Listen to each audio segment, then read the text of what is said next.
और चलिए अब खबरें विस्तार से। दिल्ली पुलिस की स्पेशल सेल ने एक अंतर्राष्ट्रीय और अंतर्राज्यीय पाकिस्तान समर्थित गैंगस्टर से जुड़ी आतंकी साजिश का खुलासा किया है।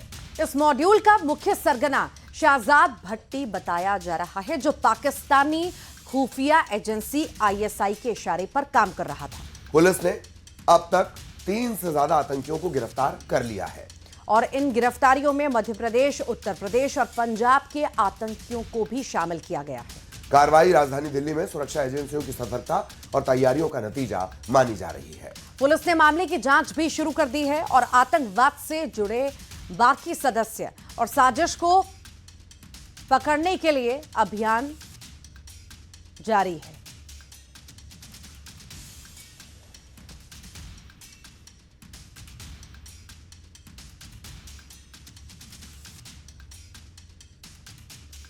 तो दिल्ली पुलिस को बड़ी कामयाबी के तौर पर इसे देखा जा रहा है। स्पेशल सेल ने ये पूरा एक्शन लिया है, पाकिस्तान समर्थित गैंगस्टर और आतंकी साजिश का खुलासा किया है। मॉड्यूल का मुख्य सरगना शहजाद भट्टी बताया जा रहा है, जो आईएसआई के इशारे पर काम कर रहा था। तो 3 से ज्यादा गिरफ्तारियां अब तक हो चुकी हैं। आज 3 गिरफ्तारियां हुई हैं और ये माना जा रहा है कि इनके तार कहां तक जुड़े थे और कितनी बड़ी ये गैंग यहां पर थी। मध्य प्रदेश, यूपी में तो ये लोग थे ही। फिलहाल जांच का विषय है, जांच जारी है।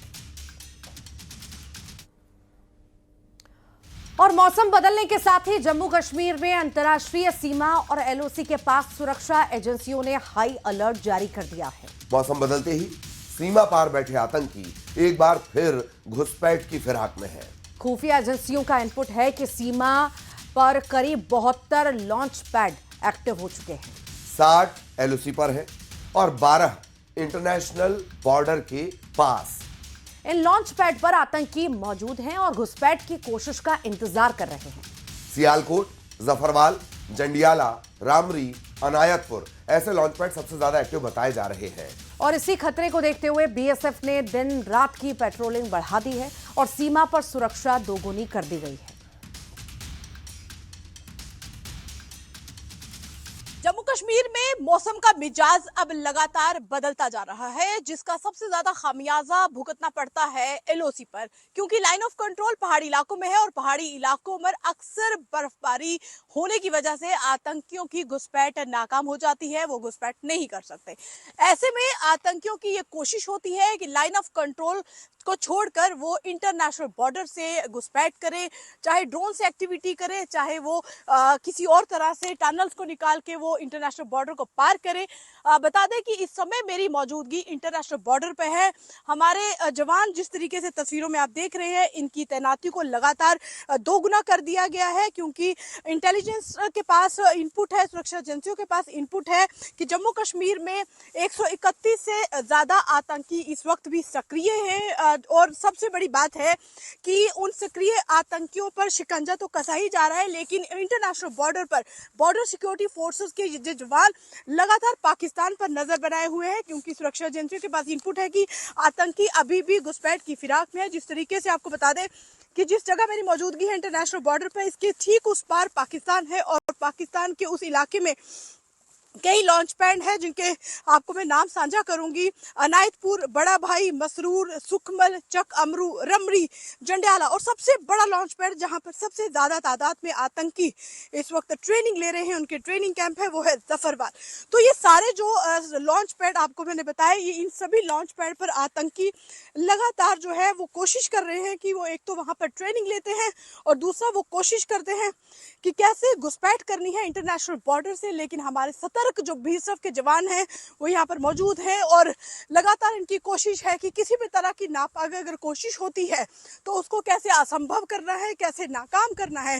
तो अब चूंकि मौसम बदलता जा रहा है और आने वाले समय में इन बीएसएफ के जवानों के लिए भी बहुत ही ज्यादा चुनौतीपूर्ण हो जाएगा, क्योंकि अब लगातार अब जैसे जैसे मौसम बदलेगा तो धुंध भी पड़ती जाएगी। ऐसे में धुंध में भी बेहद ज्यादा मुश्किलें इनको आती हैं कि अगर कोई घुसपैठ की कोशिश करता है तो धुंध में वो दिखाई नहीं देता। इसके लिए बॉर्डर काउंटर पर खास तरह के हाई डेफिनेशन कैमरास को भी इंस्टॉल किया गया है, जिससे कि साफ तौर पर ये देखा जा सके कि अगर कोई घुसपैठ कर रहा है तो कैसे इनको नाकाम करना है। बता दें कि ये जो महिला जवान मेरे पीछे आ रही हैं, ये इन्होंने एक अहम रोल निभाया था जब ऑपरेशन सिंदूर को अंजाम दिया था, और ऑपरेशन सिंदूर में इन महिला जवानों ने बेहद ज्यादा अहम अपनी भूमिका निभाई थी।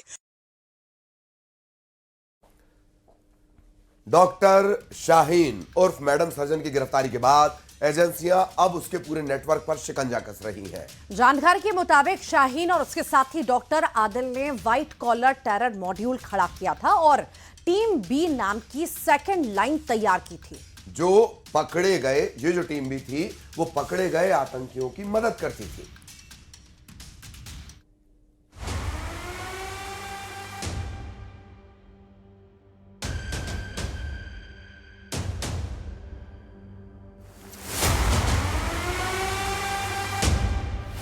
दिल्ली ब्लास्ट की मैडम सर्जन पर शिकंजा, डॉक्टर शाहीन की बी टीम की तलाश हुई तेज। दिल्ली से हरियाणा और यूपी तक स्लीपर सेल की पड़ताल। दिल्ली में लाल किले के सामने ब्लास्ट मामले में व्हाइट कॉलर टेरर मॉड्यूल की सबसे खास मेंबर डॉक्टर शाहीन उर्फ मैडम सर्जन की गिरफ्तारी के बाद अब जांच एजेंसियों ने अपना शिकंजा और भी कस लिया है। एनआईए की गिरफ्त में आने के बाद डॉक्टर मैडम ने कई अहम खुलासे किए हैं, जिसके बाद एनआईए आतंकी मैडम को हर उस जगह ले जा सकती है जहां उसने अपना आतंकी नेटवर्क खड़ा करने की कवायद की है। यानी एनआईए को शक है कि डॉक्टर शाहीन ने अपना स्लीपर सेल और टीम बी खड़ी करने की कोशिश की थी। इस बीच जांच एजेंसियां डॉक्टर शाहीन को अल फलाह यूनिवर्सिटी का हॉस्टल, मेडिकल वार्ड, क्लासरूम और उसके कमरा नंबर 22 तक लेकर गई, जहां शाहीन ने अपने सभी कॉन्टैक्ट्स, मूवमेंट और नेटवर्क के बारे में पहचान करवाई। इसी बीच अल फलाह यूनिवर्सिटी में डॉक्टर शाहीन के कमरा नंबर 22 की अलमारी से 18 लाख रुपए कैश मिलने से जांच एजेंसियों के कान खड़े हो गए। 18 लाख रुपए के नोट को एक नॉर्मल से पॉलिथीन में छुपाया गया था। खबर ये भी है कि 25 सितंबर को आतंकी डॉक्टर शाहीन ने एक कार को भी कैश खरीदा था। एनआईए की टीम जांच कर रही है कि इतना कैश डॉक्टर शाहीन के पास कहां से आया। एनआईए की टीम ने डॉक्टर शाहीन के अल फलाह के एडमिन ब्लॉक में बने लॉकर की भी तलाशी ली है। सूत्रों के मुताबिक डॉक्टर शाहीन और डॉक्टर आदिल पर इस बी टीम को तैयार करने की बड़ी जिम्मेदारी थी, ताकि किसी भी मॉड्यूल सदस्य के फंसने पर यह टीम उसकी मदद कर सके। एजेंसियों को शक है कि पढ़े लिखे स्लीपर सेल का बड़ा नेटवर्क भी खड़ा किया जा रहा था। इसी वजह से एनआईए डॉक्टर शाहीन को अल फलाह यूनिवर्सिटी और यूपी के कई इलाकों में ले जा रखी है। इसी वजह से एनआईए डॉक्टर शाहीन को अल फलाह यूनिवर्सिटी और यूपी के कई इलाकों में ले जा सकती है। जानकारी ये भी है कि अगस्त महीने में डॉक्टर शाहीन कानपुर गई थी और उसके साथ 4 कश्मीरी युवक थे। इस बीच एक गाड़ी भी जांच के दायरे में है, जिसका नंबर जम्मू कश्मीर का है, लेकिन गाड़ी किसी युवक के नाम पर है और फास्टैग किसी और के नाम पर चल रहा है। इस पूरे मामले में सहारनपुर से पकड़े गए doctor Adil, doctor Muzammil, doctor Shaheen और लखनऊ के डॉक्टर परवेज के मोबाइल की कॉल डिटेल के आधार पर 100 से ज्यादा संदिग्धों की तलाश की जा रही है। बैंक अकाउंट्स, कॉल डिटेल और कनेक्शन खंगालकर पूरे नेटवर्क तक पहुंचने की कोशिश तेज है। डॉक्टर शाहीन जांच एजेंसियों के रडार पर है। इसी कड़ी में उसे फरीदाबाद के खोरी जमालपुर भी ले जाया गया।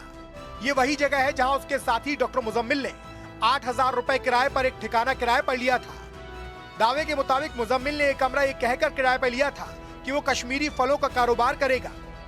जांच एजेंसियों की पूछताछ में डॉक्टर मुजम्मिल ने ये बात कबूल की कि लेडी कमांडर डॉक्टर शाहीन उसकी गर्लफ्रेंड नहीं बल्कि पत्नी है। जानकारी के मुताबिक मुजम्मिल ने यह दावा किया कि सितंबर 2023 में अल फलाह यूनिवर्सिटी के पास एक मस्जिद में उसका और डॉक्टर शाहीन का निकाह हुआ था।